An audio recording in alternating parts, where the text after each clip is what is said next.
Capricho!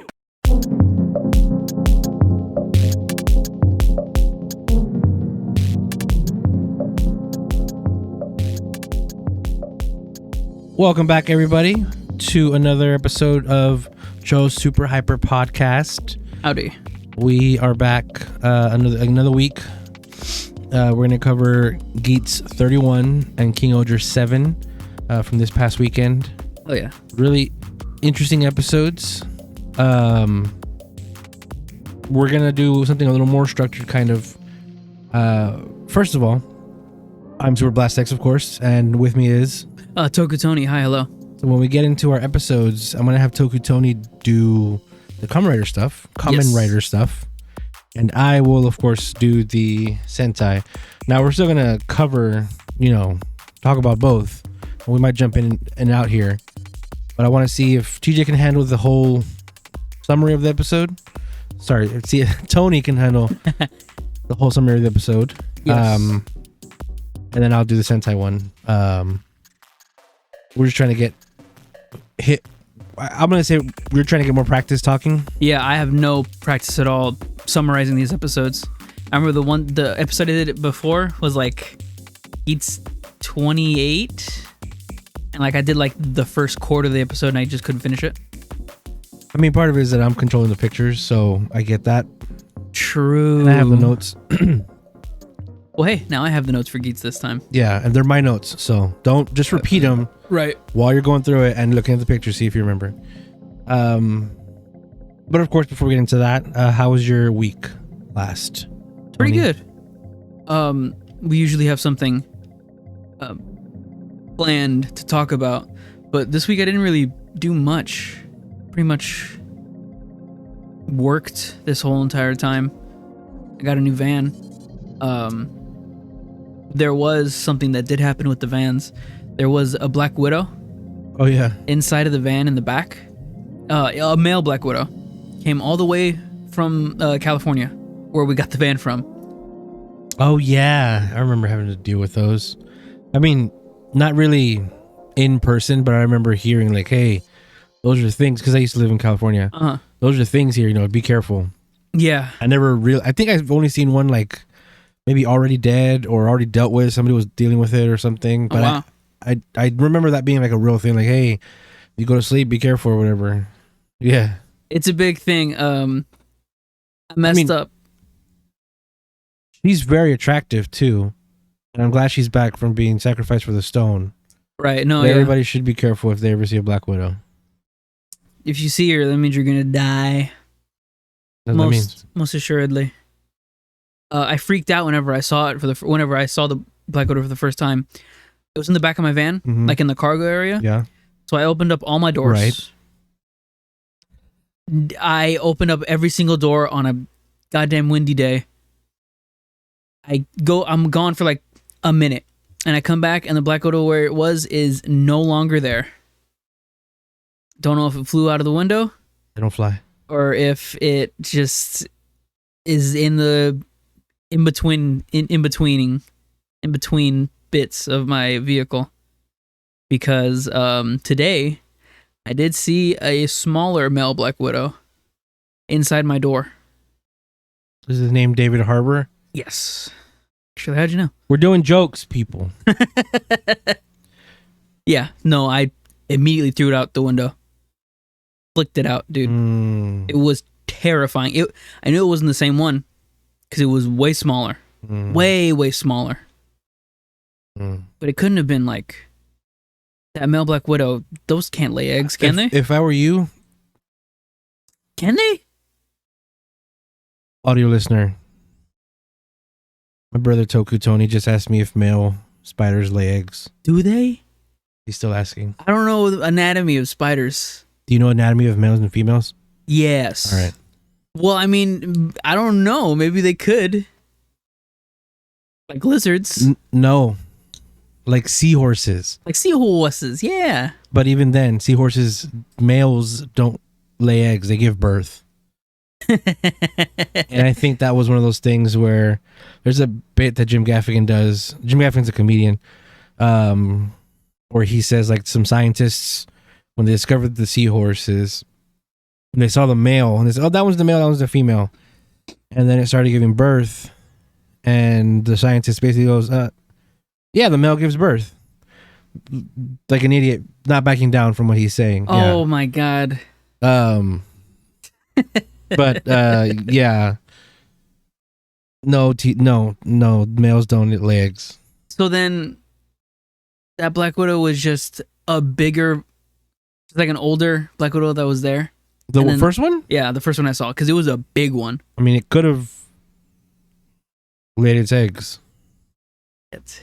I need you to tell your boss that your van seriously needs to be wiped for that. Yes. Because you are bringing those here.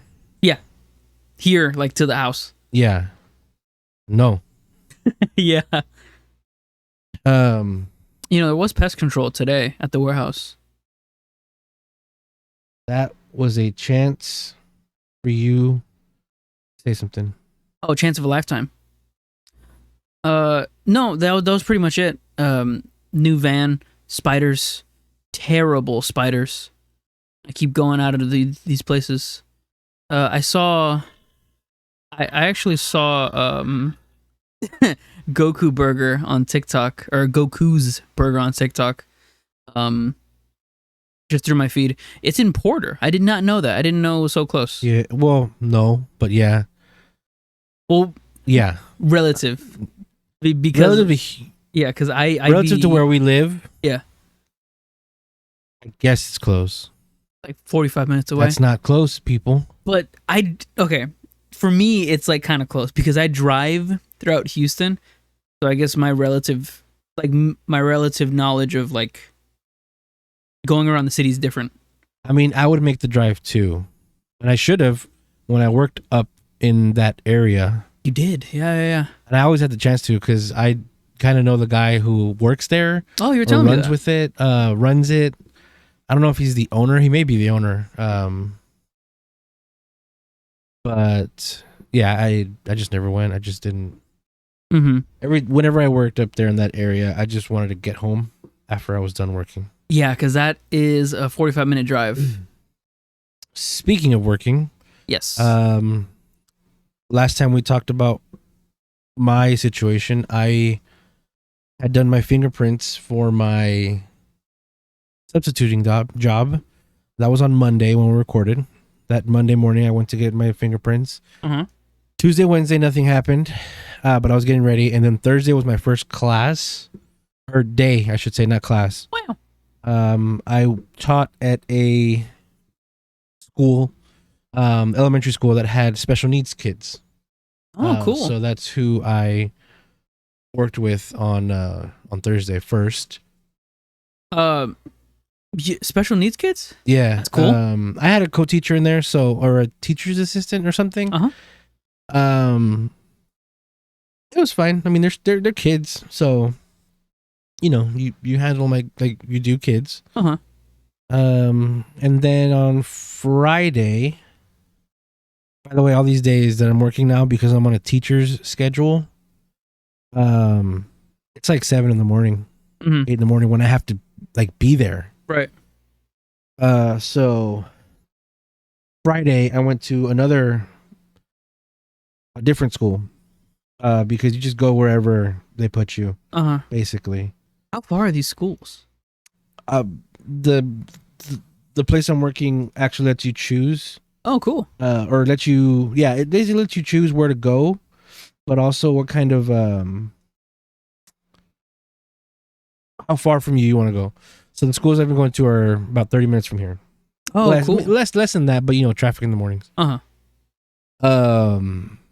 Anyway, first school I went to was special needs. Second one, it was elementary school again, and I saw kids from kinder, first, second, kinder, first, third. Maybe it was just first, second, third, fourth. K through 8. I see 5 classes that. I saw the whole elementary school basically, because I subbed for the librarian. Oh, cool. So I had to go get the kids, bring them to the class, and then we did the little activity that the librarian had left for us. It was pretty easy. It's just getting kids to settle down. That's a handful. Yeah, I can do elementary school kids pretty well. I have the patience for that. Today, on Monday, I booked this day today on Saturday. Because it was at the school that I just went on Friday, so I was like, yeah, I'll just go back because it's pretty easy to get there. But it was an 8th grade social studies class. Oh. And they suck. Oh no. 8th graders, middle schoolers, never. I don't know. I'm gonna try my best to not do them anymore. Little shitheads. They're so full of themselves, and they think they can get away with anything because the way it looks like and feels like school is set up, teachers don't have power at all. So many teachers today I saw in the hallways and stuff just looked defeated. Oh man. And it is April, so we're nearing the end, and they're gonna have STAR tests next week. Oh wow. Which is their big State test. like state placement exam type thing here in Texas. Ooh, STAR. So I honestly don't know if I'm working next week. We'll see. Possibly. You might just stay in a room and read a book for an hour. Or this week even, because like I said, I want to stick to elementary school kids, and elementary school kids are doing their STAR this week. Oh wow. So we'll see what happens. I'm sure I'll be fine.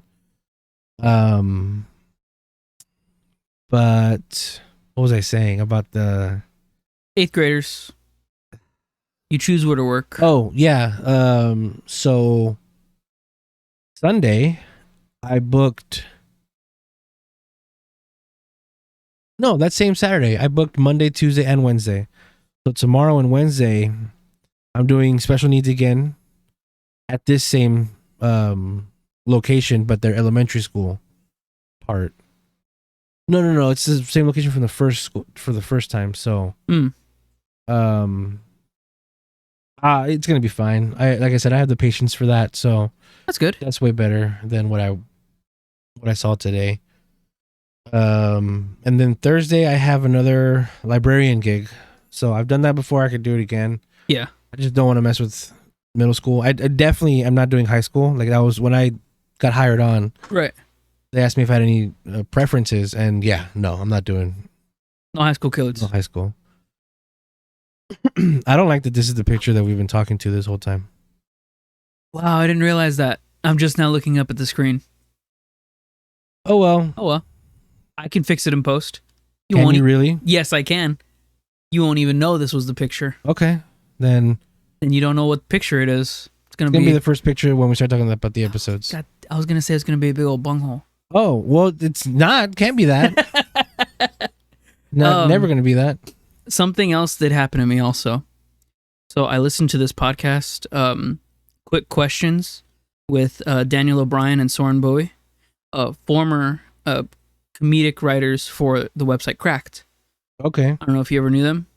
No, not personally. I had listened to their first podcast way back in the day, whenever they first aired it, because they had started it after Cracked had been disbanded with their original comedy writers. That whole group of them. So you said common writers, but you said comedy writers. Yeah, with all their henchmen and common writers, which is a long time ago.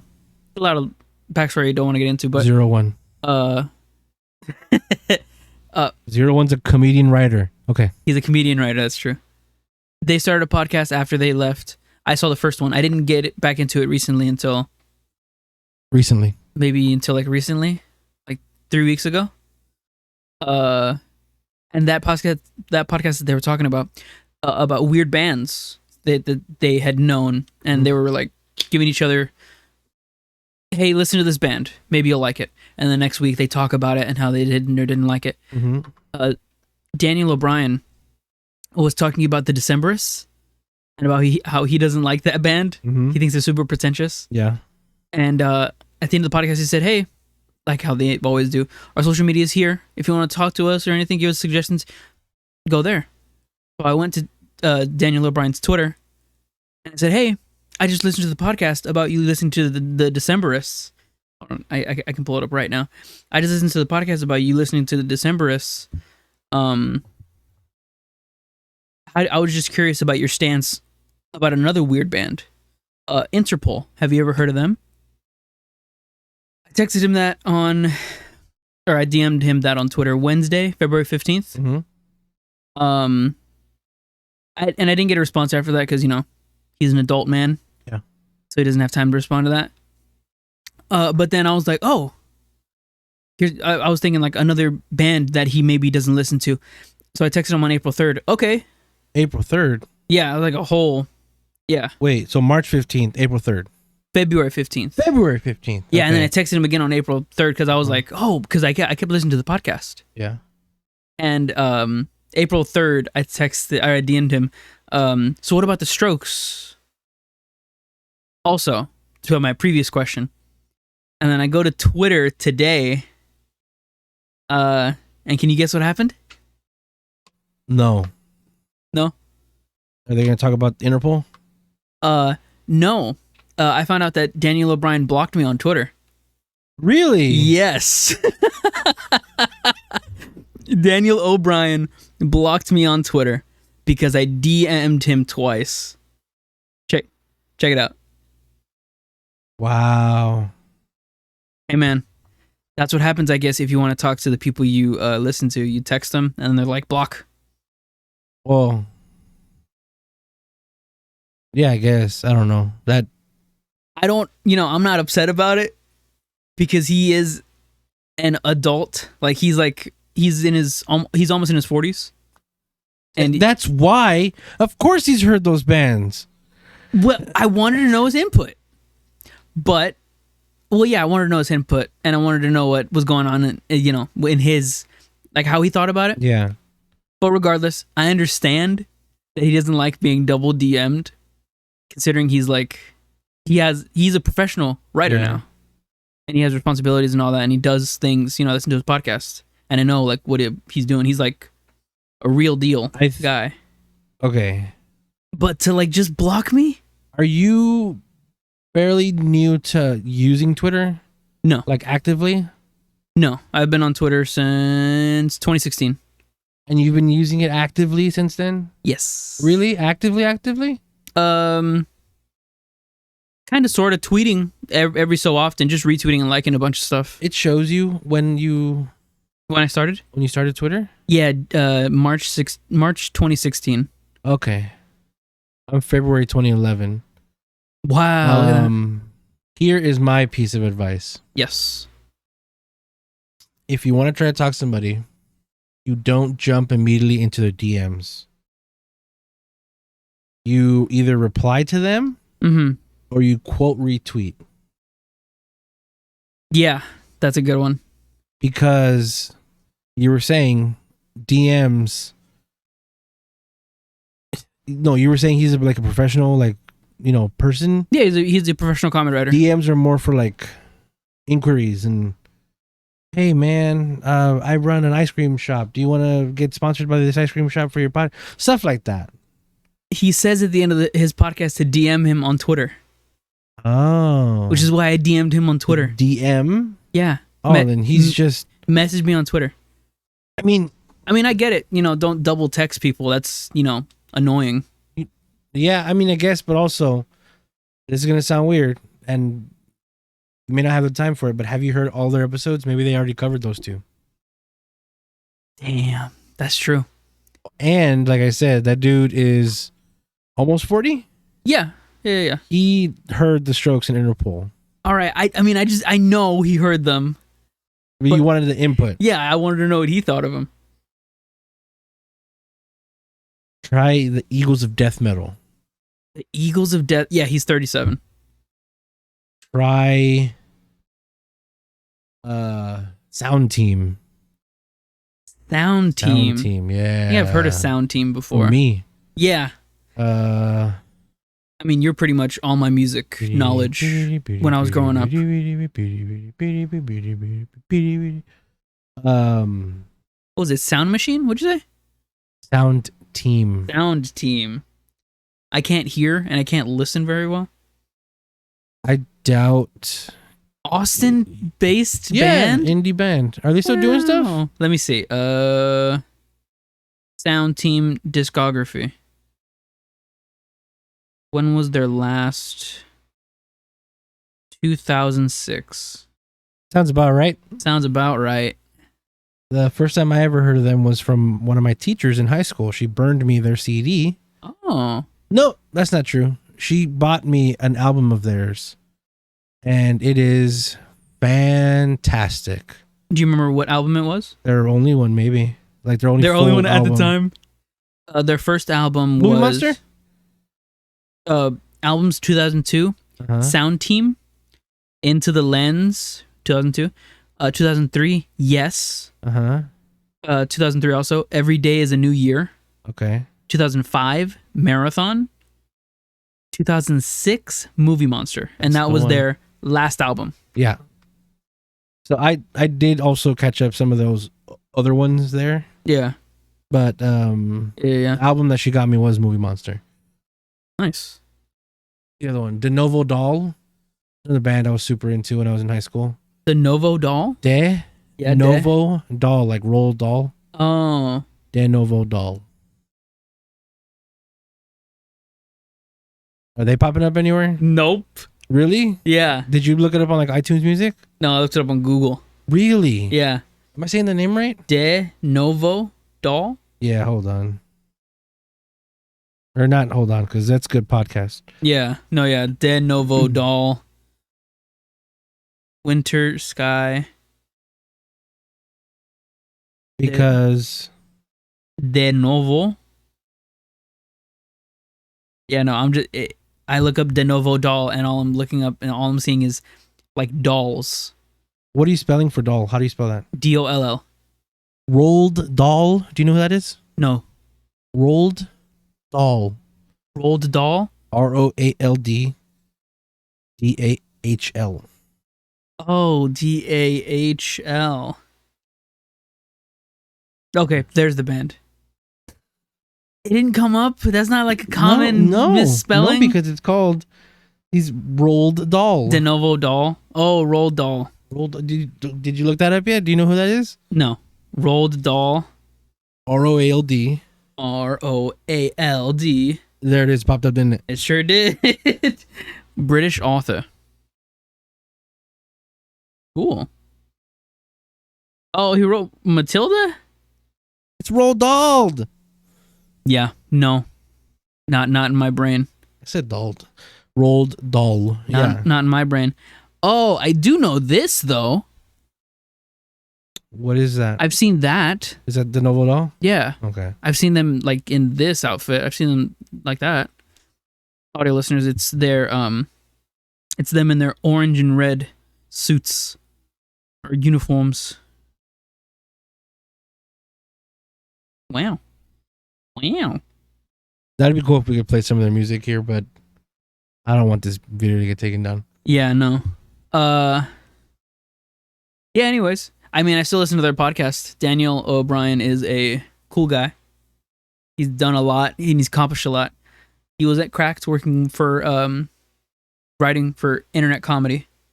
And now he's writing professional comedy for Last Week Tonight. Wow, that's big time. Yeah. And then oh yeah. So one more thing before we get into the superhero time this week. Superhero time. On Saturday night. Yes. We did something Don't amazing. believe me, just one. Jeez. We did something amazing. Toku Tony wanted to record something for his channel. Yeah, finally. So we got my other brother, Omiro, and Toku Tony and myself. We played Mario Party 2. We tried. Online with the abysmal Nintendo Online service. Nintendo Service Online. NSO? Yeah. Yeah. Nintendo Switch Online, but yeah. That online was just ass. And we were all in the same house. It was really bad. So we could have just played on one TV, but we wanted to record ourselves, so we were all on our headsets. There is a lot of lag, but there's also some good parts, some clean gameplay. Yeah. But if you want to hear us play through Mario Party 2, some colorful commentary, where I am very, very clearly sleepy, go over to Toku Tony's channel. Yeah, man. Check it out. No spoiling the results, but all right. Yeah. Did you want to get into the episodes? Yeah, let's do it. All right, let's go. Superhero time. Geats number 31. All right. I've switched now to this picture. Everyone can see it now. Yeah, look, this is the picture that was up while we were talking. Yes. It's the monster from last week that we saw the farmer with. Fertilized. He now has a bandage on his arm. He's pumping this stuff into it, so it's like a serum, making him stronger and whatnot. There he is. He gets back up from the chair. He looks different color now. So it's referred to as fertilizer in the show? Yes, and that fertilizer gives this dude his arm back. Yes. And he's basically stronger, better. You see the bandage on his hand right there. A special kind of fertilizer. His own blood. The farmer's blood. We see Night Sparrow talking about how this is crazy, man. Baroba goes to Buffa, saying like, come on, we got to get this rolling. We're about to start the final round. Final game. We have to get this going. I know you want to beat Geats. And then they walk away. Keiwa is with his awesome sister, making some ramen. The sister is distressed because Neon hasn't live streamed in so long. Last week after the defeat and her knowledge coming out about her being a clone or like a fake. She's been missing. A big quake happens in the background as they're eating their ramen. And they go outside. Oh, that's a great shot. The quake makes her bowl of ramen get it on her forehead. This, you guys know, maybe not. She is the sister to Haruka. Hida Kohaku. I think I said that wrong. She's the real life sister. She's the real life sister of Oni's sister. Yeah. Real life sister. And I mean, Hida Kohaku. I mean, you can see it. They look alike.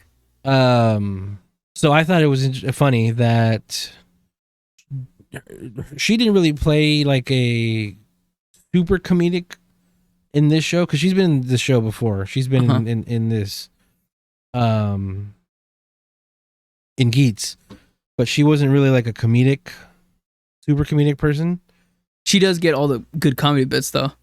She's pretty funny. But in this episode, it feels like they grabbed what worked for Cheetah in Dawn Brothers, and they're sort of translating it over to her actual sister because it works. I'm gonna bring it up again later. You'll see what I'm talking about. But there's moments in this that look. It pretty feels good. like it comes from this, yeah. Oh, I see. And the sister's name, I am so sorry, I didn't have it That's memorized, but it is Nene. Cheetah Nene. Oh, cool. I actually didn't know that. I didn't know her name. Neon is officially homeless, by the way. Yeah. She hasn't been found. Skywall. Here we go. The loud banging, the little earthquake that made the ramen pop up was this shield that goes around this area that they're going to. Jesus Christ. I'm scared? Yeah, a little bit. This skywall pushes the city up, and then this thing appears, this scary devil angel comes out and says judgment is color, and then whatever color is going on, these color dots appear on the ground, and then the bad guys, the mooks, appear. If you have a picture of that. No. Okay. But whenever you step on a colored tile, the color disappears. So the idea is, no. The game is you get a group of people, and these Jamato come out that are just like angels, dressed like angels. They don't look like angels. They're dressed like angels, like Halloween angels. And they sort of attack you, and you see these circles on the ground. Your job is to get on a circle, and they don't attack you. Right. Because the game is, after everybody is on a circle,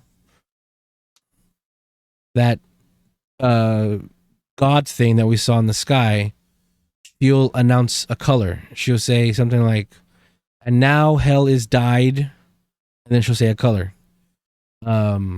Whatever color she says, that circle disappears and you fall through. So it's like a hell version of like Twister, where you kind of like Twister. The only Twister thing is that it has spots. But you have to be on a circle, otherwise the Jamato will attack you. And then the goddess angel thing basically randomly chooses which one of you is gone, or which couple of you, because some of those circles are big. And we see Keiwa put on the what do you call that? Command. Starting off with the sword, starting to fight in his true Kamen Rider fashion. After that, he goes to his sponsor, wants to talk serious. No, the sponsor's just watching Keiwa do his Kamen Rider thing. Oh God, another close up of this thing. That is scary. That's not cool. That's not kosher, man. Maybe that's the thumbnail this week. I definitely get some clicks. Keiwa's sister falls. Yeah, because they are included in this game. Right. She falls, but fortunately, Keiwa is there to get her. With command, flies her out. Oh, that's nice. And then Geats shows up. Ace is somewhere else. So Neon is just straight up not in this episode at all. Never know what's appears. going on. She might not have been on the island or the town. Look at that keying out. Man. Those circles are definitely all one color, and they just changed. Let's not get into it. Look at how there's outlines on the shoes. Let's not get into it. Yeah, so Ace shows up, and he does his superhero thing. He does the best superhero thing. And Baroba announces, what Blastex just said. The name of the game. What's going on. How everything's going to happen. As Geats is fighting, Buffa appears. Their obligatory fight. Every episode comes out. Here we see a little. And here we also discussion. find out because of the last episode, the last Jamato game. Yeah, we find that the big bad. Yeah, sorry. Go ahead. You're supposed to do this. Yeah. We find them talking. We find out that the people that fall turn into these bubbles that's fueling the monster. Here they're talking about it a little bit more. It's revealed that... We find out about the fuel thing later, but yeah. Right. Here we find out that Niram, the producer, is playing this game too. He's going into it pretty hard. I think he likes it. I think he likes the games. Oh, that's a good shot. And obviously the other game master being a butt. That's a good shot. They're all watching in suspense. Keiwa fighting with command. Geats. Oh, this was a good moment. Geats and Buffa are fighting. Buffa pushes Geats into the holes right there. Oh, that's a good one. But because of his ability that his producer gave him, gravity powers. His sponsor gave him the gravity powers. It's not going to work on him. He just uses the gravity powers and gets out. He tells Buffa, pushing me out's not going to work. I'm just going to come back up. Keiwa's still fighting. This is when the round is over and they call the monsters back. Yeah. Oh, and here's them explaining. Baroba is talking to Ace. This thing in the sky. What do you think it really is? This is the goddess. What could it be? Just hinting to Geats about what is going to happen. I think after this we find out about the sacrifices. Yeah. The sacrifices going from the people that fall, going straight into this from the goddess, which fuels the wishes for the DGP. This monster is a imitation of the goddess of creation. She's telling that to Geats. She said, what do you think the goddess of creation really is? What kind of creature is it? Geats confused. That's a good shot. Yeah. Keiwa's talking to his sponsor seriously, which is unlike him apparently. And then that's pretty much what's going on. Keiwa asks him what's going on, like why, because he's been curious. Keiwa's basic thing is anybody who died before from the Jamato, can they come back? Like the writers. So he asks about them, his parents, and basically we find out that the way it works is any wish that you make, look at how he's keyed out. You see that? He's on a green screen. Anyway, it's not that noticeable when you're watching it, kind of. Maybe the recording's not going to have it. I'm going to just say this because I wrote this line down because I liked it. Only so many people in the world can be happy. That's what the scales represent. Happiness comes from other people's sadness and vice versa. So here it's demonstrating if you take away one from one side to the other, it becomes imbalanced. So all of these games that they've been playing so far, and even before with the GGP, the wishes that you get, that you can grant stuff with, come from the sacrifice of happiness from other people, and the literal sacrifice of people.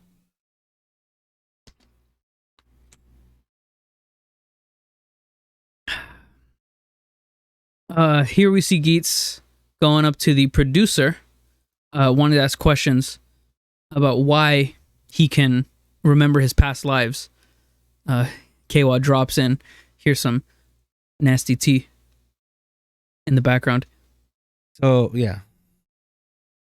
He eventually finds out, he kind of pieces it together by himself, that the thing in the sky, the goddess of destruction, is his mother. And he finds out, he pieces it together pretty much from what all the hints that he's been given.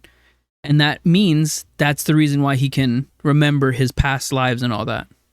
Or he has the memories of the past lives. You have a note right here that says, yeah, Geats is Jesus Christ. So the reason for that is because he's saying, how am I alive? How am I this thing? The producer says, I forget exactly what he says, but he alludes to the fact that future people and the people of the current time can't have a baby together. That's just not something that they can do. Well, I said right now, but Geats has been around for so long. His assumed dad is from ancient times. Right. And his mom is the goddess. So the goddess is from the future.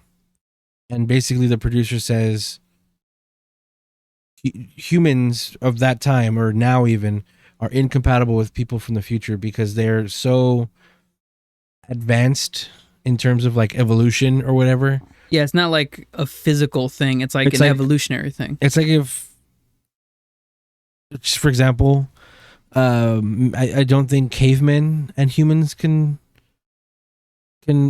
reproduce. We're never going to be able to find that out. But it's that kind of thing where they straight up just can't reproduce. So because of that, how does Ace even exist if they can't do it a certain way? It's implied that he's basically comes from a wish. Right. The producer says there is only one way that situation can happen. And Ace is like, oh, I'm only thinking of one. Right. So yeah, again, Keiwa heard all this. Geats realized who his mama is. That's funny. Here we see all the people huddled up, waiting for the next judgment call to happen. Keiwa's sister. Oh, that's a good shot. Keiwa's sister helping out the people like a true Kamen Rider. It's a really good shot. Yeah. Oh, I love that so much. That's kind of scary. That's probably the thumbnail. Third one. Oh, 3 thumbnails. That look cool. Ace looking off to his mom. He says, Kasan. He does that at the end, doesn't he? No, it's like the first thing he's... Oh, you know what? I think he's at the end.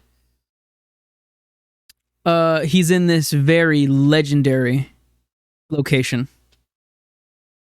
Like an airport terminal? Yeah. I'll get into that later. But we see Keiwa here with Ace. Sparrow confronting Ace about the information. Just giving him more information. Just trying to get into his head, really.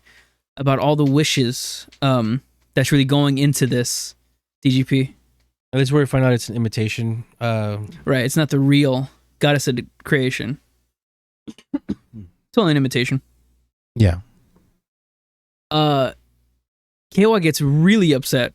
So, what makes him really upset? What makes him really upset? He gets really upset because his parents died from the DGP. Their lives, their happiness, was funneled into the wishes that Geats has been using this whole time. Keiwa says, "My family's happiness was just being together, and even they couldn't have that." So Keiwa loses it, realizing that his parents' death was merely for Geats' enjoyment. In a way. He freaks out. True Kamen Rider style. Yeah.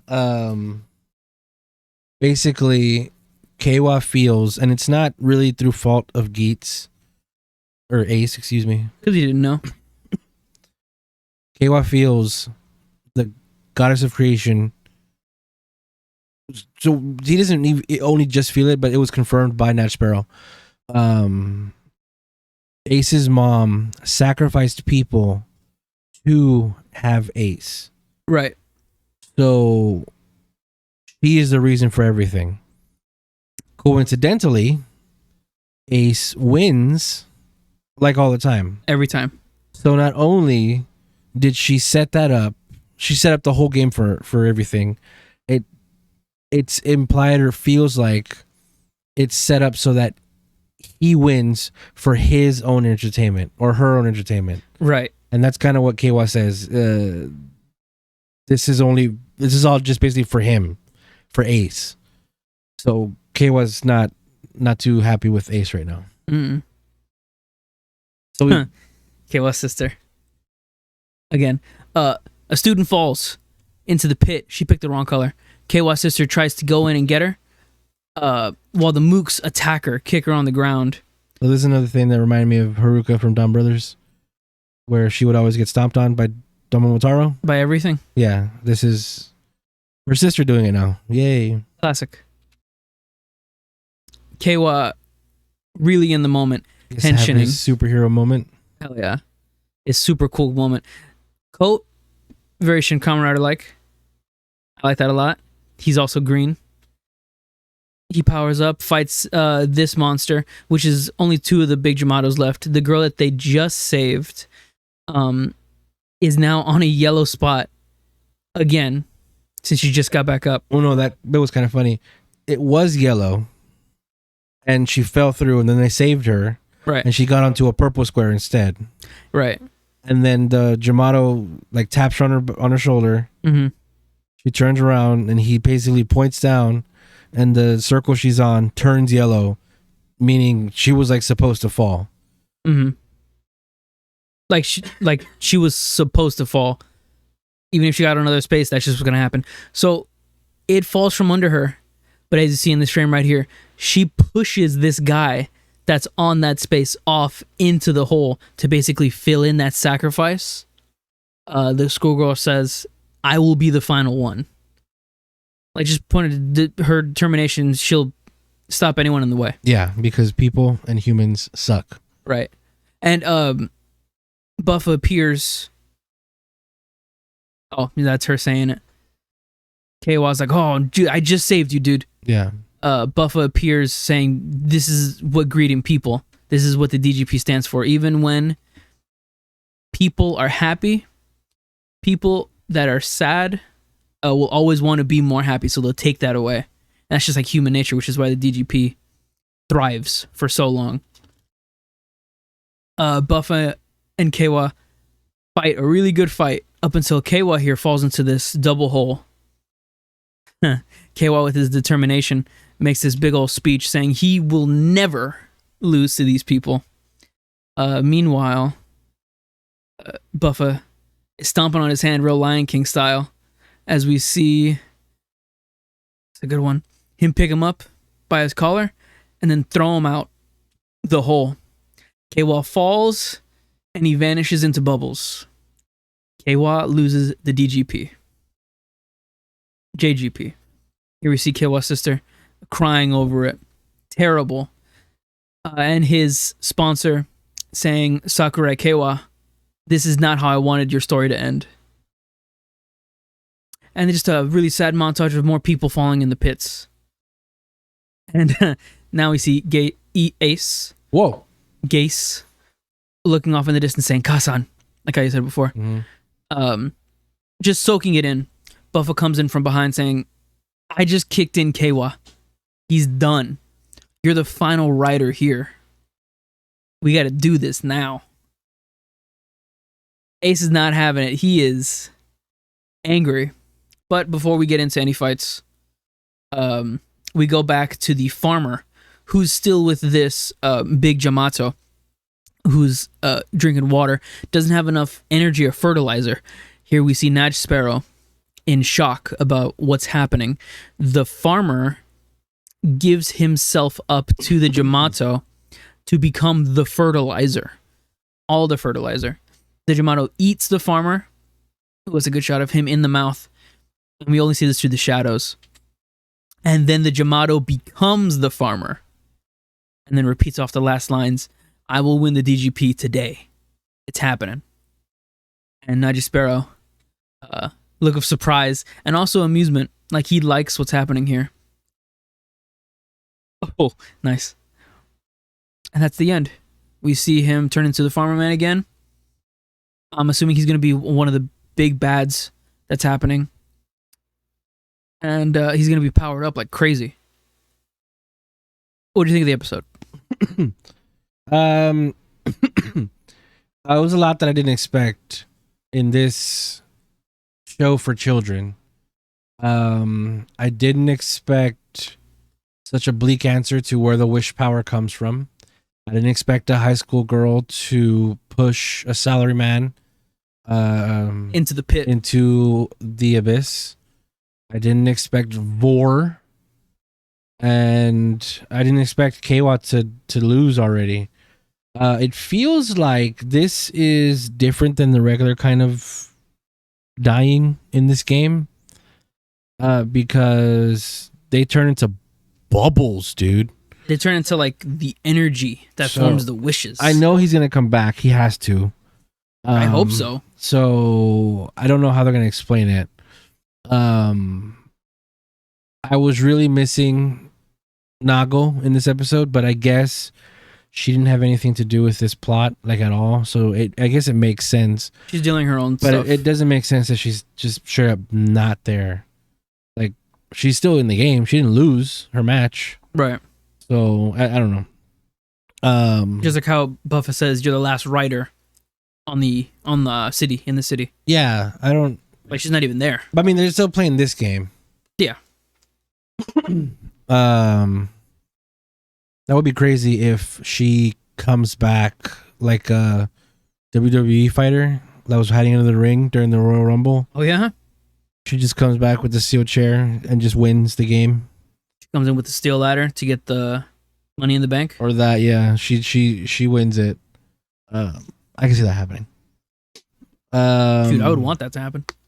It was interesting. It was an interesting episode, like I said, because all that stuff I didn't expect, and it's set up very much so that like the next episode is the last episode. It's not. It's not. But We still have like 20 episodes to go. It feels like it. I want to say like 18, maybe 17 episodes left. We're at 31. Yeah, maybe 18. Yeah, something like that. Usual runtime is like 50, 49. You know what else we're getting close to? What are we getting close to? Is the reveal of next year's Kamen Rider. Oh my god, that was a guess. Wow, the reveal of next year's Kamen Rider. Oh yeah, we're about halfway through, huh? We're over halfway. We're over halfway through, Yeah. So let's see what happens. Oh my god. We're also coming close to Geats' final form if he has one. We'll see what happens. Geats' final form is gonna be him normal It's Geats. gonna be 10 boosts. No. They're gonna do the 12. They're gonna do the revice route where their final form is their base form. Oh no! Their final form is their base form, but with the Goddess of Destruction logo on the don't say the revice. It's Reiwa. Oh yeah, it's been a running theme for Reiwa. 01 Saber revice. They did the thing where actually it was in you all along. I mean, as I was saying it, I was gonna make a joke, but an X-Aid. I mean, this has come almost every rider at the end. The final fight is done with like the base form. Well, yeah, but like their final form. But they're calling it, yeah. It looks just like their very first form, right? But they're calling it their final form. Like Saber's final form, I thought was amazing. The blue thing, yeah. Saber's final form with like next to the final form. galaxy, yeah, so cool. 012 02 01202. Nice. Yeah, that was a good form too. That's not his anymore. No, not no more. It's easy. I'm hoping that's not what happens, but it looks like it's what's gonna happen. Yeah, it's gonna be Geats. Maybe not even. No, probably yeah. Geats boost, Magnum boost, and like a Goddess of Destruction logo on the chest, like how Goku's logo is on his gi. I like this episode a lot. I read something interesting online, and this doesn't really relate to this episode, kind of more to the past episodes, about how the sponsors are sort of an allegory to idol worship in real life, because it kind of is. Right. But I read this like on a tweet or something. I only have an issue with how they portrayed it in here, specifically because of the last week's episode. Okay. Kyun wins. He gets Neon, and he's like, he didn't get her. Yeah. Yes and no. He did walk off with her, but him, the frog, Baroba, and Jean, especially Jean, are like obsessed with who they're sponsoring. Yeah, like they know fans. Everything about them and everything, just like idols. Yeah, like idol fans. And that sort of came to a head whenever they all fought each other. But like I said, I rethought about that observation from Twitter because of last week's episode. How Kyun, he was basically, we were joking that he's like a simp. Yeah. And I mean, I'm not gonna say won, but he kind of, I mean, he got to did it. Yeah, get close and everything to his and mega rich. Had to be. They all are. Have to be. Yeah, I don't. It's weird that it kind of felt like they were going in a better direction for idol worship because of Zine's episode, the one where he left. He kind of got, yelled at by Geats, like, "Hey man, this is life. This is real. Like, it's not just a show for you. Like, we're real people." Yeah. Kind of like idols and stuff. Idols, a lot of people that are super crazy obsessed with them forget that they're human beings. Yeah. So I do like that Zine episode in that aspect sort of addressed that kind of thing. But then Neon's episode about an idol worshiper it sort of sent mixed signals, but that was just something, like I said, I don't remember where the tweet came from or anything like that, but I thought it was an interesting observation, and I kind of agreed with it to an extent. I just realized, like how the producer said, someone from the future and someone from the present, quote unquote, can't be in a relationship together just because the future person's life is predestined or whatever. The producer made a deal with Time Fire. No. It wasn't a relationship that they said they can't have. They can't procreate. Procreate, right? But that's like the whole deal for Time Fire. Time Fire got a daughter, which is the conglomerate, and then she gets to marry the future person, and then they have a future together. Yeah, I don't think he thought it all the way through, or maybe he doesn't even know that they can't reproduce. Like the producer just like tricked him. But they can still get married, right, and strengthen the brand of Time Fire or whatever, right. And then if they really want to have a kid, there's a way to do that. Oh yeah, there's a way to do that. So maybe he does know, and because that's how she exists, so maybe he thought, well, if they do want a kid, they can do that, right? And then that'll keep his legacy. But yeah, that I thought about that too. Like, why is Kyun even? There's nothing that can't. Yeah. Yeah. Kyun wasn't even a part of the deal. He was just there. Time Fire was like, a future person has to marry my daughter for this conglomerate to work out. Yeah. To be like as big and bad as it can be. Yeah. I feel so sad for Keiwa. He's like my favorite. He is the Kamen Rider in this show. Yeah. He like embodies all of the Kamen Rider qualities. So cool. Being a weenie. Being a cool guy, having a cool henshin, being green, having a totally great resolve, being like a leader in a way, so sort of, kind of, but also just being like a good guy, like a good person, like all around. Like he has no greed. He's like a justice guy. Yeah, he's like straight justice. He has no greed, no sense of like hate. Yeah. Or anything. Yeah. He's a good guy. Yeah. It's just, sad to see him go for this one. Like sad to see him lose in his resolve when his resolve was so strong. And I just want to see what happens after that. Yeah. Because I think he's my favorite in the show. So as we mentioned, they're getting close to the end. The episode 32 feels like it could be the last one. Again, it's not. I want to see what happens next. That'd be crazy. I'm pretty very much hype that we're moving away from the Yamato Grand Prix. Yeah. I hope whatever's next is more games, more fun than all this grimdark stuff.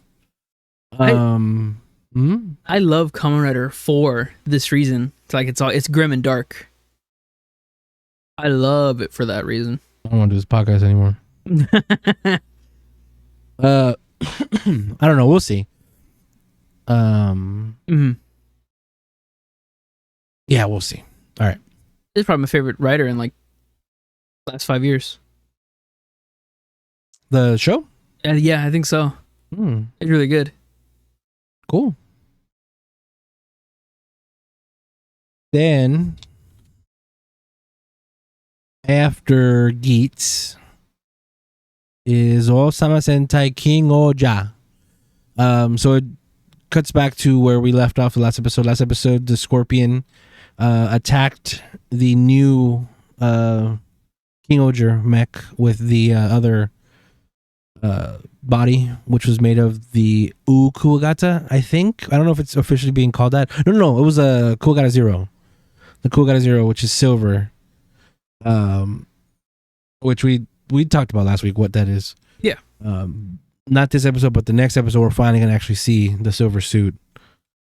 But yeah, just like we know before, Gira knows how to talk to these shoe gods, and he's like, why did you attack the King-Ohger? Why did you attack the robot? And if you remember, all of the three great treasures, the Kabuto, Scorpion, and then the Grasshopper we haven't seen yet. They buried themselves, or they got hidden away because they don't like humans at all. Mm-hmm. So they don't want any interaction with them. So when I was watching this, I was thinking, oh, it's because he doesn't like people, which does make sense. It does carry through right in this episode. And then we see here all of the other shoe gods are just turned off. So it turns out, I guess we asked about it. We questioned it last week, and it was that they were trying to summon their shoe gods. That's why they couldn't work, but they could still henshin. Mm-hmm. So we can see the shoe gods were functional because of the the Cool God of Zero. He was basically able to control them. So the Scorpion's about to attack Gira and Kabuto. Looks like it. But Kugan comes and saves Gira, pushes him away, and then the Scorpion hides away. Then the kids come and save Gira because he's a legit criminal. So they come to get him. There's just a cool shot of Kabuto in front of the castle. And this is the castle. That castle, I believe, is going to be a toy. I saw on my Discord, or one of the Discords I'm on, talking about hinges. I could see something happening there. I don't know if that is the silver. It looks like a bug. Yeah, of course. Like it looks like one of the mech bugs. Yeah. Like that could be like its own entire whole mech. Yeah. It's probably going to be something. Likely. So Rackless takes what happened last week as an opportunity to completely paint Gira in an even worse light. Rackless says that Gira sided with Bugnarok, and he swears that he is going to take him down. And he literally says he's gonna kill his brother. He's gonna kill. He calls him the prince because Rackless is king. And then the townspeople react. Rackless steals his resolve. We get Blue and Yellow coming up to work on their shoe gods, and Purple and Black are walking up to the castle to talk to Rackless. They want to see what's going on with him. So we get to Rackless, and this duo shows up. And Rackless is basically like, "What y'all want? What are y'all here for?" And Rita's like, "I'm just here to observe. This dude wanted to talk to you." And we don't know what that is. The whole episode. Yeah, I know. The entire time we don't figure that out. We don't know what happened. This feels weird. I want to really like this guy. Yeah. But he looks cool. I don't know if he's an idiot or he really is a double, like a two-timer. I don't know what's going on with him. I think he just wants to play all sides. But he reads like an idiot to me. Maybe he uses that to his advantage. Probably. I don't know. So yeah, we see Yanma and Himeno ran with their own sides to fix their shoe gods. So they're going to use, they being Blue, are going to use tech and gaming. They're gamers to try to fix the shoe god. They're old ass tech. And Himeno Rand's team is going to try to do like medical type stuff because she believes that they're living things. And Yanma definitely does not. He thinks they're just machines. It's just a cool shot. Her mask is bananas. Do you see that? Yeah. It looks like it's form-fitting on her nose, right? Yeah. It's the void, isn't it? Like it's because of the void. Yeah, it's lost, but it makes that cool effect. It does, yeah. Doesn't look that bad. So yeah, we see them, this weird ass machine working on Kamakiri. See her working with her gloves and everything. We see Mr. Look at PC. That. Look at that fan. Is that tape? All like, yeah, that looks bunk as hell. That was like super glue on there, man. Then we of course have to check in with Death and Rock and what's going on over here. And we know these two are out, the Kabuto and Scorpion. So they have their plans. And we see this little guy This little ant trooper dude. He's pretty cool. He I feel like you'd see him maybe in like Zenkaiger, with his little voice too. He definitely gives off a more goofy vibe. Yeah, he has just a monster head. The rest of him is like a suit, like a regular dude, which I think it's great. I love it. And he has a big thorax back piece. Yeah.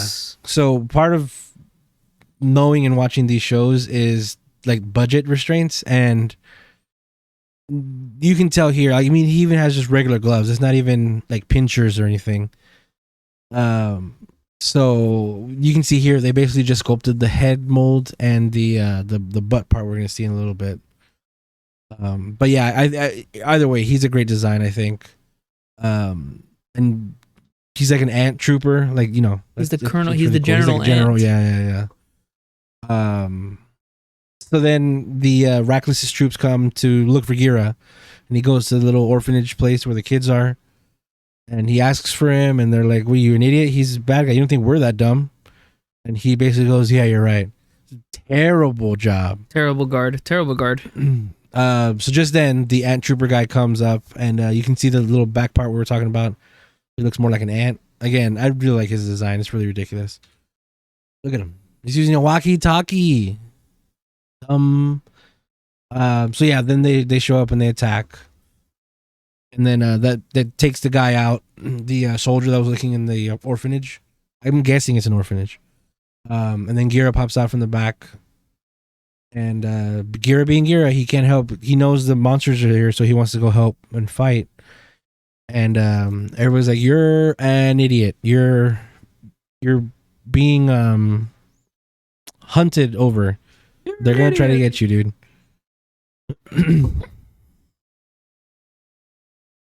So then while they're attacking, Purple and Black come out to help save the day. That's a pretty cool shot. And again, for the Black Ranger, they're using orange to highlight him, which I really like. Black and orange. Because usually whenever black is a color as a ranger, purple is their accent. Whenever they have to do extra little color touches. But for this guy, Hatchie, it's purple. Orange. I think it's pretty cool. Scarlet and Violet. So yeah, they hench in, they kick some butts, and we go back to where they're fixing the shoe gods, and they're fighting each other because these two countries do not like each other. They just, all the countries are the way they are. And then we get this little moment between Yanma and Himeno, and we get to hear a little bit of more of her backstory. See, before, the mask was covering her nose. You see that? Mm-hmm. Now it's not. Continuity here? No, I'm kidding. The void. So we find out about this thing called the Fury of the Gods. And apparently it is a natural disaster that happens. Like, you can't control it. And it was an event that is like known. That happened everywhere, and it's like it's referred to as a cultural, or a global standpoint. The Fury of the Gods. So this is a flashback for baby Himeno. We see her there doing her doctor thing, even as a little baby, or not a baby, as a kid. So yeah, this natural disaster is really wreaking havoc on Ishibana, their country, and we can see. Everybody trying to help. There's baby Himeno. You can see her little mantis emblem on her shirt thing there. So here we see her parents on the left and the right. And then we see a hooded figure. Something's going on. He's got some syringe with stuff in it, and he just injects her parents. A nobody. Somebody, yeah, something. I don't know. Nobody from 13? From Kingdom Hearts. Yeah. Organization 13. So they collapse, and Himeno runs over, and she's traumatized. She just saw her parents die, and she saw a dude do it. Like, it wasn't an accident. It wasn't the Fury of the Gods. And we see this guy holding on to this bug. It's like locusts, I think, or cicadas. Yeah. But that's what's everywhere, all around there. I hope we get this as a figure, as a toy. It looks like it will be. I want a million of them. But every time I see like a new possible shoe god, I'm hoping it's gonna be it. But he's like staring her down, and we can see here the chin, and his call as a wristband sleeve for his under thing. I would not be surprised at all if that was Rackless. Well, yeah, it probably will be. That's what it's alluding to. I think. Maybe it'll be like Rackless's dad or something weird. I don't know. It might not even be Rackless himself, but definitely like someone from the Red people. Yeah, or it could even be that one dude that like is his assistant or something. It could be Gira. And then he leaves. He bounces out. No, Gira would be like her age probably. Yeah. But yeah, we get this shot of her looking pissed, and yeah, she had to deal with that at a young age. So that made Princess Himeno queen of the country at a very young age. So she's been running this for a while. Why'd this get brought up? I forget. Because she thinks that the shoe gods, are living things. Mm-hmm. And Yanma says, no, they're just machines. There it is. So so she said, okay, we couldn't find what the poison that was injected to my parents was, but we knew it had something to do with a scorpion. So she had the hunch, and she's pretty much sure that it's scorpion that everybody's trying to get right now. So she wants it, and she wants to take it apart piece by piece. For revenge. And Yanma is basically like, well, again, I don't think they're real things. They are machines. So you shouldn't get revenge on Scorpion for that. Since they're machines, again, this is his way of thinking. Since they're machines, you should be going after the person who controlled it to do what it was doing, or to control, Scorpion. So their sort of ideals of what the shoe gods are clashing at that moment. Just then, more of the I almost said Jamato. More of Bugnarok comes down. Nice. Fights, causing Yellow and Blue to hench in to fight. Everybody's coming in, and then this trooper comes out, and he just speaks Japanese straight up. He can just talks walkie-talkie to the ant guy in a very nice voice. Sure. And then we see the ant guy and his troopers outside of the castle eat something, and then they grow huge.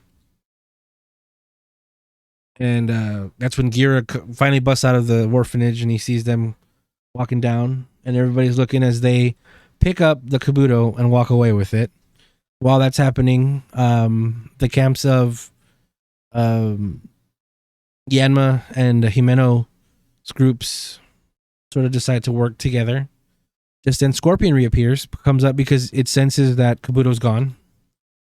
So we can see Scorpion trying to go to get Kabuto, and Gira goes to try to talk to him, and he gets bodied. And that's when Blue and Yellow come up, and they're like, "Oh, you fugitive." Mm-hmm. So Gira is like, "Oh, come on, really?" But they talk. Oh, and there's this cool little moment where Yanma goes to punch Gira, and Gira's freaking out, swings and misses. Gira dodges, and Yanma, why'd you move? Why'd you try to hit me? It was a fun little thing. So basically, we get this moment between them two, as we see Blue and Yellow's teams working together, of Yanma saying, "You're talking about trying to make a crew. You can't do this all on your own." And that's basically how Gear's been running this whole show. While he's been in the show, every time he gets captured, he's like, "Yeah, take me to Rackless." He wants to deal with everything on his own. But Gira sort of snaps back into him that you're supposed to work together, and Gira is super excited about this and says, "Does that mean we can be friends?" And Yanma's just what are you talking about? That's what he got from that.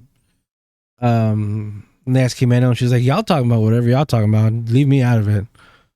But it does look like they're starting to get even closer together. So yeah, just then, after everybody reconciles, all of the Shugats come back, and they do that cool summoning, and they get the King-Ohger back. So we still don't really know what was wrong with the bugs. No. I mean, we do. It was that the scorpion injected the poison. Yeah. Well, I forgot to mention that before, but Gira noticed that the poison that the scorpion injected did not affect Kuwagata Zero, so the silver one. So that was what they did to heal the Shugats. And while Red and Blue are up in the King-Ohger fighting, Himeno comes up to Scorpion to talk to a one-on-one, and Scorpion takes out a dagger and points it at her neck. Super small dagger. I guess for him. Yeah, comparatively. For the Scorpion, or the Scorpion, whatever it is. So while she's talking to the Scorpion, Kabuto pops up, and the Scorpion sort of is elated. And Himeno says, "Oh yeah, Gira says he can talk to these shoe guys. Let's see what that's like." And she says basically like, "Oh, you were trying to save him." And then the Scorpion picks her up, puts her inside of him, and she gets the little gem thing. And she's like, "I may not understand what we're saying, but I think I understand what is going on." Oh yeah, that thing too. We forgot to mention the Naruto Sasuke thing. Oh my god, yeah. That's something that you have to explain. So we went over that whole thing about where Himeno's parents, like, they died in front of her and all that. And right. Yanma says, "Well, you're lucky. I never even met my parents." So, right in that, Tokutoni noticed something. Like how he said, they were saying, Himeno's parents were both killed right in front of her. And Tombo never even knew his parents. So he doesn't have that sort of grief, which is the same sort of way that Naruto and Sasuke have in the anime. Naruto never knew his parents, so he was always an orphan. He never understood that grief, so he has that hole in his life, hole in that like place for his heart. Sasuke saw his whole village and his parents die right in front of him, and that created that hole in his heart, that grief. And that's their both internal conflicts that always clash. That is the main clash that they come apart, or they come together to, where Sasuke is telling Naruto, "You don't understand me. You never had parents to begin with. You don't understand the grief you get from your parents being killed right in front of you." And Naruto doesn't care at all. He's like, "Whatever, dude. You're my best friend." And that is similar to what happens here. That same sort of bond that might come through in the show. I'm hoping. I don't think Himeno's gonna get the Rasengan or anything like that. Maybe. I don't know. Himeno wouldn't get the Rasengan. Himeno would get the Chidori because it would be the Sasuke. Whoever would get the Rasengan would be Tombo. The fuck? What the fuck? So she's able to bond with the Sassorine, but she changes the name to Scopy. Mm-hmm. And she asks a really weird question, but I guess it makes sense in context. She asks and assumes if Scorpion likes Kabuto. And the Scorpion sort of does this weird little frantic, just like lovey-dovey dance. And you can see Kabuto's head's tilted, like, what? So yeah, it looks like these true gods have feelings. They can have relationships. Maybe for each other. So this sort of leads it more into them being actual things. What I think is going to end up being is the little gem is the soul gem. That's what they basically are.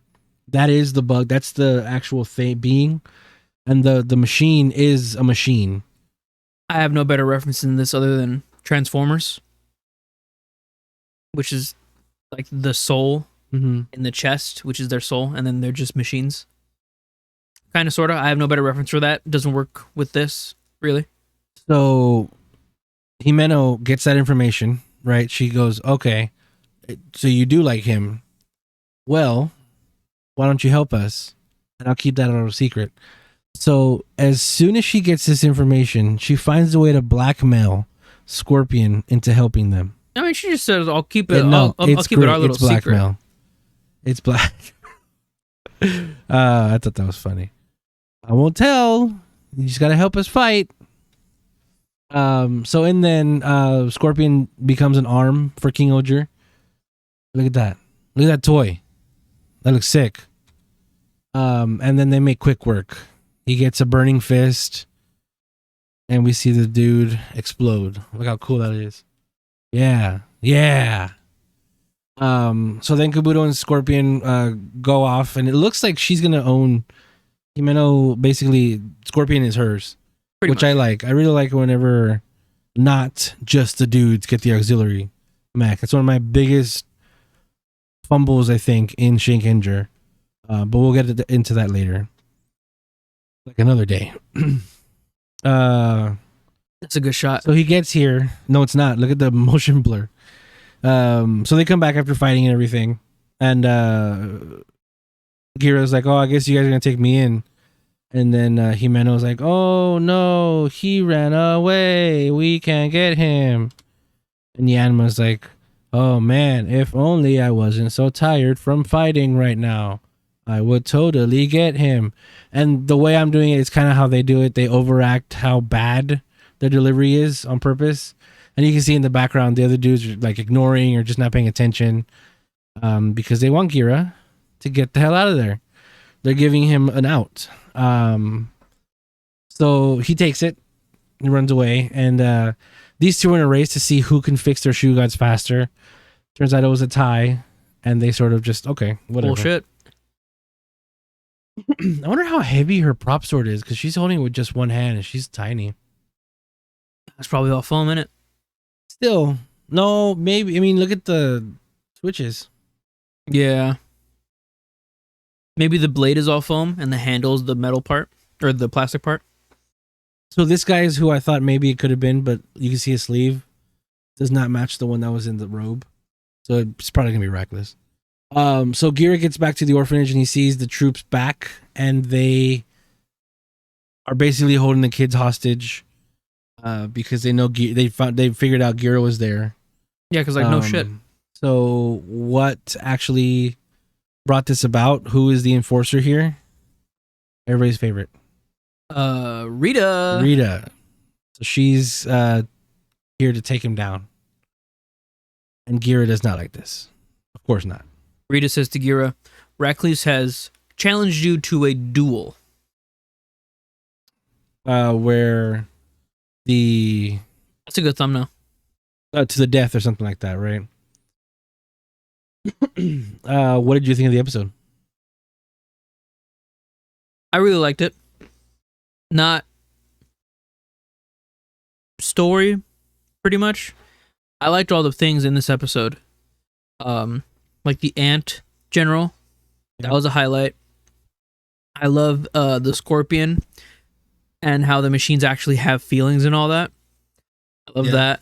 I love the teams fighting together or fighting against each other and then coming together. Yeah. And I'm loving these miniatures that we see in the show. Oh, the houses back there? Yeah, they get... I'm pretty sure it's all CG. Better and better. I also enjoyed this episode. I like that we got to see more of him Rand's past.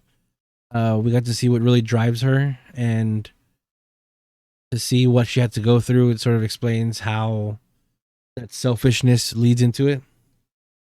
Because she doesn't want to lose anybody again. Right. And then I like the episode. I don't like what's going on right now with Black and Purple, Rita and Kaguragi.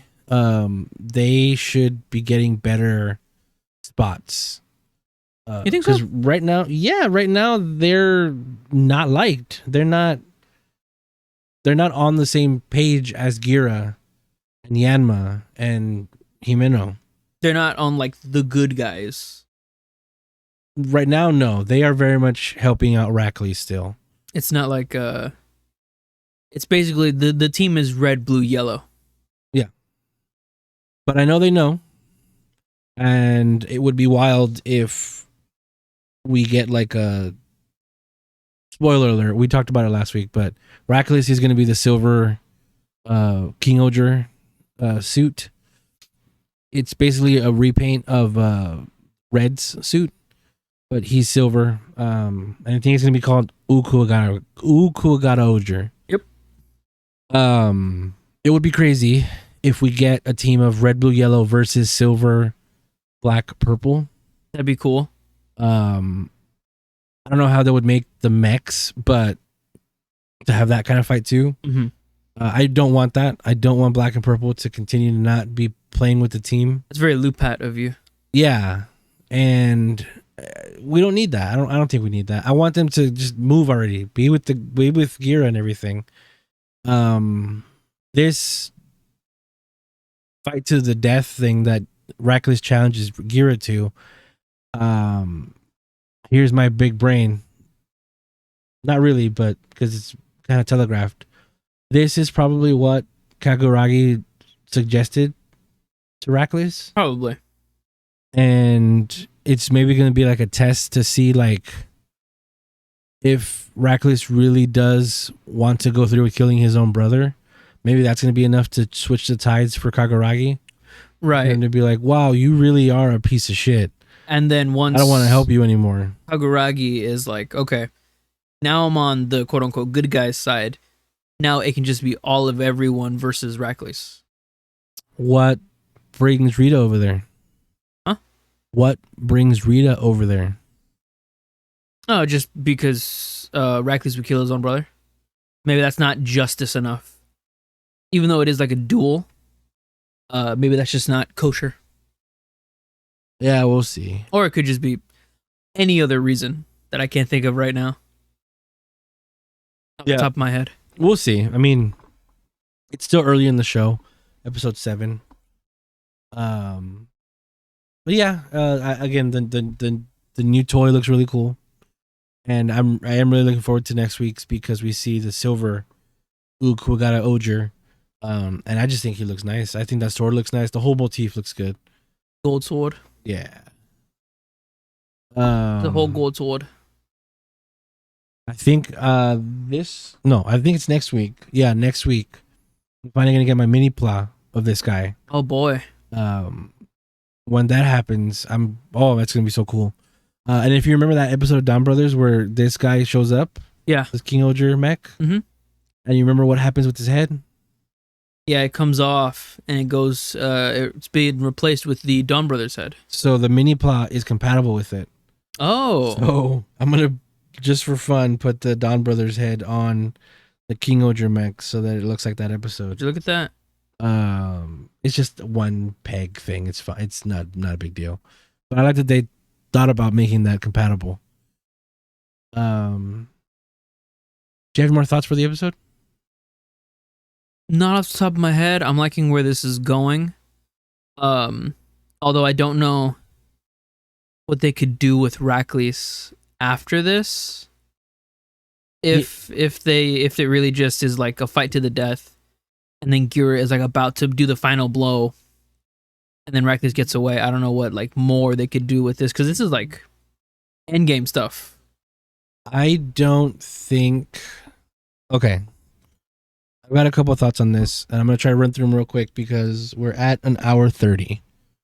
And I don't want to stay up for much longer because I'm on school time now. Okay.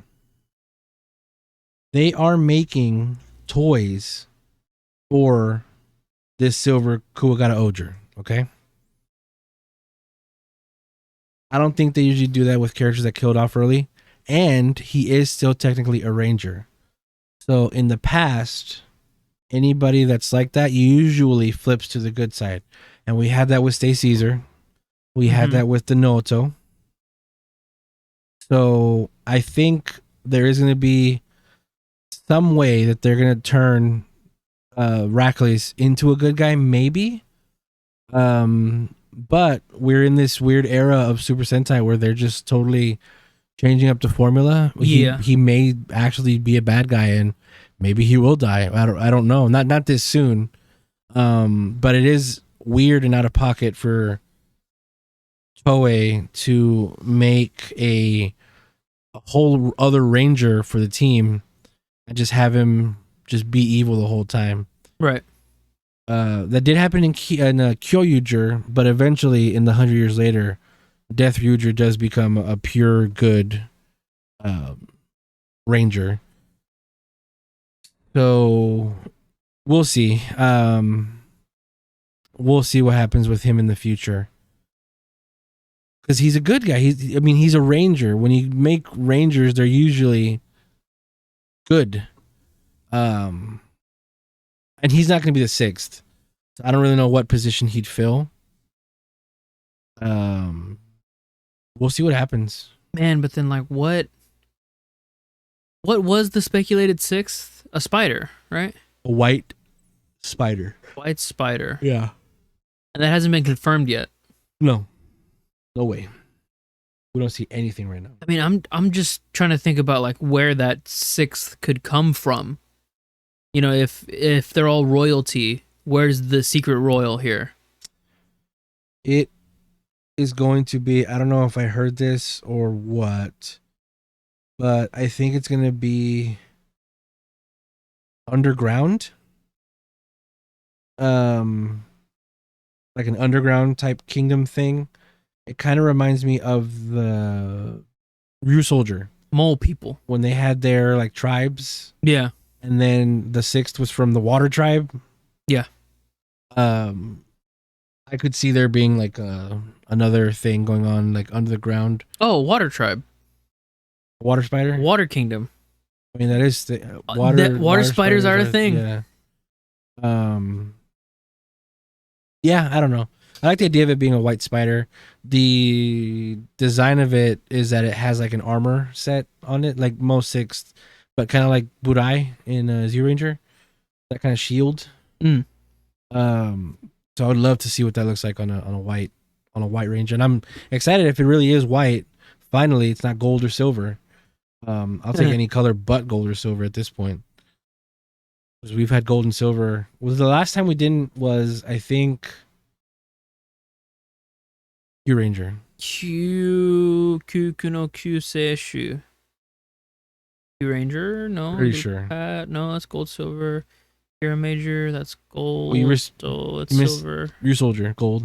Ryu Soldier, gold. Kira Major, silver. Zenkaiger, gold. Major, gold. Umbros, gold. Gold. Q Ranger, red. Because whole soldiers, they're 6th. Right. Red. That's the thing. People argue over it being either him or Mr. Dragon Man. Zhao Ron Long Shong Po? Yeah. The best character in that show? Sure. Zhao Long Rong Shong Po? So yeah, we'll see what happens. It's still exciting. As I'm watching these, I keep feeling like I can see the kind of sort of influence of, I'm saying this, have never seen it, influence of Game of Thrones, because it is dealing with royalty and family and that kind of stuff. I haven't seen it either. Damn. Yeah, it's fine. I don't need to see that. I've seen the first episode of Game of Thrones 3 times. I never got into it. Yeah, it looks like this is it for the coverage of the episode. Do you have anything else you want to add? No, I liked it. I'm excited for more. Sweet. Right before we do our final little wrap ups here, don't forget Like, comment, subscribe. Yes. That really does help us out. The last episode of the podcast is doing absolutely dog shit. I don't know why. I changed the thumbnail again. We'll see how this one does. I think it does depend on the thumbnail. So if the first time I upload this, it doesn't work out, I'm going to change the thumbnail again. Right. But even the supplementary video after the podcast, the Mario bit. Yeah, even better. We cut the part of the podcast where we talked about the Mario movie. I made that its own video, and that has already hit more views than the actual episode of the podcast, which I understand. It is shorter, so no issue there. It's also Mario. It's just interesting that it's a bad thumbnail too. I'm gonna be honest. It's not a Mario movie thumbnail. A YouTube poop thumbnail. It's a frame from. Okay, sure, it's like a YouTube poop thumbnail, but it's a frame from the Super Mario Super Show. Because Mario's wearing a cowboy hat and it's cute. That's why I use that thumbnail. I'm not going to change that one. But the episode the podcast thing that is doing really, really, really, really, really, really well is the episode where we talk about King-Ohger. And I did mention it before, but we are going to try to move forward with covering past specific Sentai. If there's anything you want us to cover, let us know and we'll see if we can get to it. I think next on the docket is going to be something recent again. Not as recent as Zyuohger, maybe a little farther away. Could be Gokaiger, could be Shinkenger. But we'll talk about it and we'll see what comes from that. Maybe Jetman. Now that I'm working again, maybe Jetman. That means there is less time to do some of this. So we'll see what happens. This is going to be my first full week working again while doing the podcast. This episode is probably going to be going up a little later than usual for sure. I think it'll be tomorrow. Like in the middle of the day, probably. But we'll see what happens. So once again, I am Super Blastex. You can find me Super Blastex on Twitter, Instagram, here on YouTube. Like, comment, subscribe. On TikTok, I am the Super Blastex. And I'm Toku Tony. You can find me on Instagram, TikTok, YouTube at Toku Tony. On Twitter, I am Tony Toku. But yeah, that's all my socials. Hit us up if you want to talk. Hit us up if you have any suggestions or questions about what we could do next. Feedback is important, and we'd like everyone to say what's up. We did actually get a comment from a Japanese person on the Zyuohger video. Yeah. I don't know how that happened. Yeah. Can they hear us? Can they understand us? I hope so. We see you, friendo. Arigato. Thanks everybody for listening. Gracias. We will catch you next time. Yeah. Bye.